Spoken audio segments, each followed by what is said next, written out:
speed up effect changes throughout the video and it's shown. You might have noticed 안녕하세요, 일렉트로캠입니다. 오늘은 자율주행에 대해서 한번 이야기해볼까 하는데요. 이제 IIHS에서 자율주행에 대한 리포트를 며칠 전에 이제 하나 발표를 합니다. 그 내용이 뭐냐면 자율주행 자동차가 별로 사고를 줄여주지 못한다는 이야기입니다. 아니 이게 무슨 얘기일까 해서 궁금해서 제가 좀 이걸 공부를 해봤는데요. 참고로 IIHS는 뭐냐면 Non-Profit Organization, 그러니까 이윤 추구를 안 하는 그러니까 정부 기관은 아닙니다. 이거 자동차 보험회사들이 모여서 만든 하나의 이제 인스티튜트입니다. 이런 걸 왜 만들었냐면, 그러니까 보험회사들이 자동차 사고나 일련의 이런 연구를 통해 가지고 보험료를 좀 더 정확히 측정하고 싶었던 겁니다. 그러니까 차의 안전성이라든지 사고라든지 이런 것들이죠.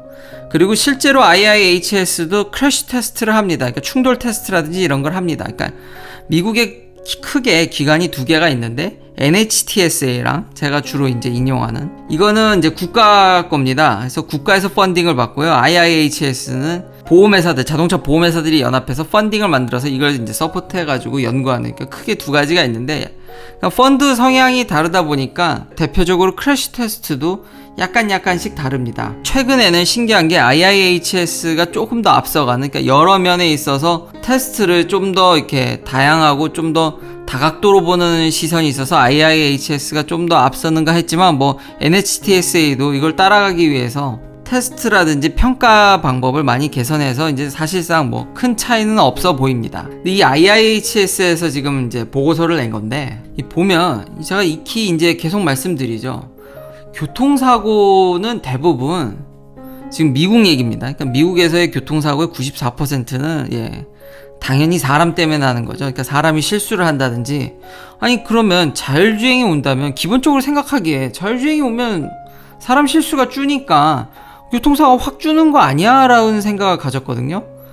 근데 이게 이 보고서를 상세히 그래서 제가 잘 읽어보고 이렇게 내용들을 이걸 분석한 기사들이란지 이걸 종합해서 계속 몇 편을 읽어보니까 저도 이제 겨우 이제 이해가 되더라고요. 실수라는 게 좀 다르더라고요. 그 결이 다릅니다. 그러니까 대표적으로 저희가 알고 있는, 대부분 사람들이 알고 있는 실수라는 거는 운전 중에 문자를 한다든지, 뭐 술에 취한 채로 운전을 했다든지, 졸았다든지, 그러니까 못 본 거죠. 그러니까 센싱을 못하는 그런 실수를 이제 대부분 사람들이 생각하는데요. 미국에서 일어나는 교통사고에서 그렇게 해서 일어나는 사고가 생각보다 적더라고요. 그렇게 해서 일어날 수 있는 게 3분의 1 정도입니다. 전체 사고에.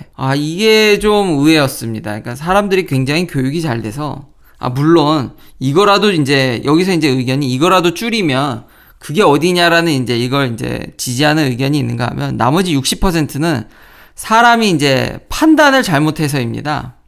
그래서 이게 무슨 판단이라는 거지? 이런 게 좀 이해가 되지 않았었는데, 여기 incapacitation은 이제 intoxication이죠. 그러니까 술 마시고 마약이라든지 이런 것들이고, 이건 졸은 거고, 뭐 아니면은 이제 아까 distraction, 운전하는데 이제 한눈 판다든지 그런 건데, 그게 3분의 1밖에 안 된다라는 게, 판단 미스가 뭐냐면 대표적으로 스피딩입니다. 과속이죠. 이 재미난 게 참고로 요즘 이 바이러스 때문에 고속도로가 텅텅 비다 보니까 뉴욕 근교인 이제 브루클린 퀸즈에서는 무려 과속하는 사람이 평소보다 288%가 늘었답니다. 그리고 LA 주변에서는 405명 정도. 그러니까 평소라면은 제대로 규정 속도를 지킬 사람들이 이 고속도로가 텅텅 비니까 엄청나게 과속을 하기 시작하는 거죠.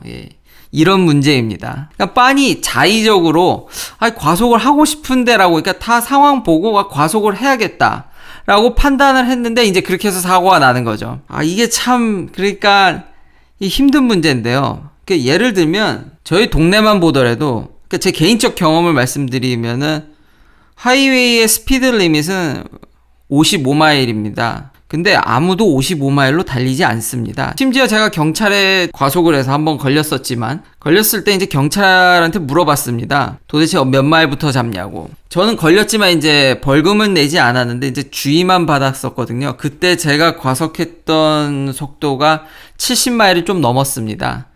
그러니까 경찰이 70마일을 넘기 시작하면 좀 요주의로 보고 80마일을 가게 되면은 저희 동네 고속도로에선 100% 잡는다고 하더라고요. 대부분의 미국 주에서 어느 정도의 이런 스피드 리밋보다 조금의 여유분을 둡니다. 그러니까 딱 스피드 리밋을 넘었다고 해서 대부분 주가 잡지는 않습니다. 근데 그렇다고 해서 과속을 절대 하시면 안 됩니다. 기본적으로.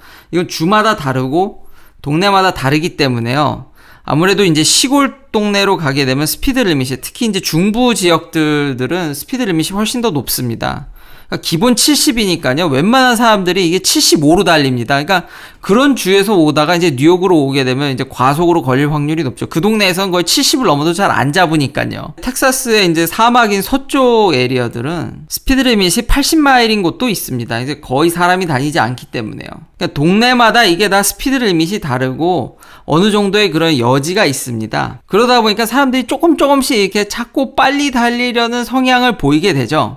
예, 그러다 사고가 나죠. 예, 이런 문제들이 이제 전체 사고의 3분의 1을 일으킵니다. 스피딩뿐만 아니라 방어 운전이라든지 아니면 내가 충분히 이 상황에선 끼어들 수 있겠다라고 본인이 판단을 해서 끼어들었다가 이제 차 사고가 나는 거죠. 그걸 이제 poor driving decision인데 이게 3분의 2입니다. 그래서 현재 지금 이 보고서를 만든 IIHS에서 좀 더 자율주행에 대한 기능들이 100% 작동하고 좀 더 후하게 준다 할지라도 여전히 이 부분은 판단이 필요한 부분이기 때문에 사고가 나기가 십상이어서 자율주행차가 나와도 여전히 교통사고가 어느 정도 날 거라는 게 이 보고서의 결론입니다. 그래서 이 보고서가 한 5천 건이 넘는 크래시 테스트를, 교통사고를 굉장히 정밀 조사를 했고요. 당연히 데이터는 NHTSA하고도 역시 이제 협업을 어느 정도 했다고 나와 있습니다. 그러니까 꽤 신뢰할 만한 보고서이고요. 최종 결론이 사람이 약간 이제 선호하는 방식과 실제 안전하고 이렇게 만나면은 거기서 이제 충돌이 난다는 거죠. 다시 한번 말씀드리지만 저희 동네에서 규정 속도로 가게 되면 뒤에서 욕 먹습니다. 그러니까 여기 결론은 뭐냐면 사람이 하는 것보다 천천히 가야 된다는 겁니다. 이 교통사고를 완전히 없애려면, 그러니까 자율주행 시대가 오더라도 교통사고를 완전히 줄여버리려면은 지금 사람들이 움직이는 속도보다 줄이지 않으면 이런 일이 계속 반복될 거라는 거죠.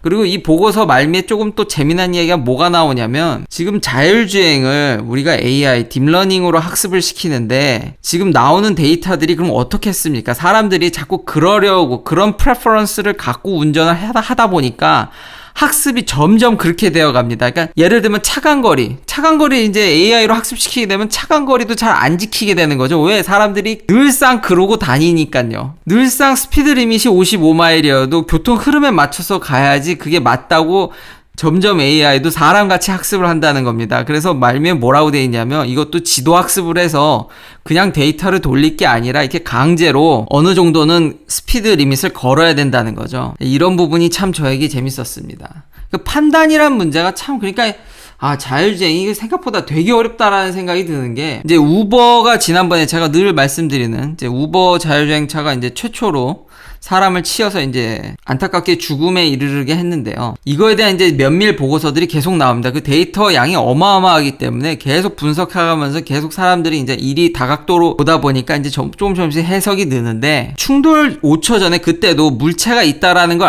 알았거든요. 근데 이제 완벽하게 식별을 못했죠.